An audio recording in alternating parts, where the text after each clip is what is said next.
اللہ تعالیٰ کا قوم لوط پر عذاب۔ مفسرین فرماتے ہیں کہ اللہ کے نبی لوط علیہ السلام اپنے قوم کو گھر میں داخل ہونے سے روکتے رہے۔ دروازہ بند تھا، وہ لوگ اسے کھولنے اور اندر گھسنے کی کوشش کر رہے تھے۔ آپ دروازے کے پیچھے سے انہیں نصیحت فرما رہے تھے۔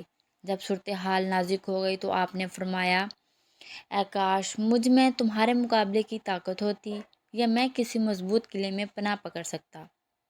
تب فرشتوں نے کہا، اے لوط، ہم تمہارے پروردگار کے فرشتے ہیں، یہ لوگ ہرگز تم تک نہیں پہنچ سکتے۔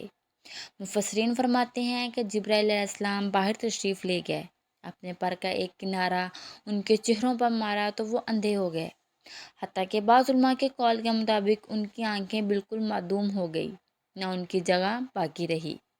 جو چہرے کی ہڈی میں گڑھے کی صورت میں ہوتی ہے، نہ کوئی نشان باقی رہا۔ وہ دیواروں کو ٹٹولتے اور اللہ کے نبی علیہ السلام کو دھمکیاں دیتے لوٹ گئے، جاتے ہوئے کہہ رہے تھے کہ جب صبح ہوگی تو تم سے نپٹیں گے۔ عذاب کا نزول۔ حضرت لوط علیہ السلام نے ہر طرح سے قوم پر تمام حجت کر دیا تو عذاب الہی ان پر مسلط کر دیا گیا۔ آپ کی نافرمان بیوی بھی ان عذاب میں مبتلا ہو گئی۔ ارشاد باری تعالیٰ ہے، اور انہوں نے ان سے ان کے مہمانوں کو لے لینا چاہا تو ہم نے ان کی آنکھیں مٹا دی، سو اب میرے عذاب اور ڈرانے کی مزے چکھو۔ اور صبح سویرے ہی اٹل عذاب نازل ہوا۔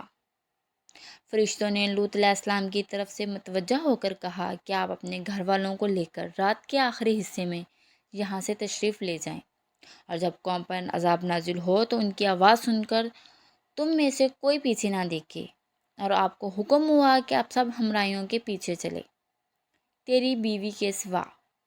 اس کے دو مفہوم ہو سکتے ہیں۔ ایک مطلب یہ کہ اپنے گھر والوں کو لے کے چلیں مگر اپنی بیوی کو ساتھ نہ لے جائیں۔ دوسرا مطلب یہ ہے کہ کوئی پیچھے مڑ کر نہ دیکھے گا سوائے آپ کی بیوی کے، وہ ضرور مڑ کے دیکھے گی۔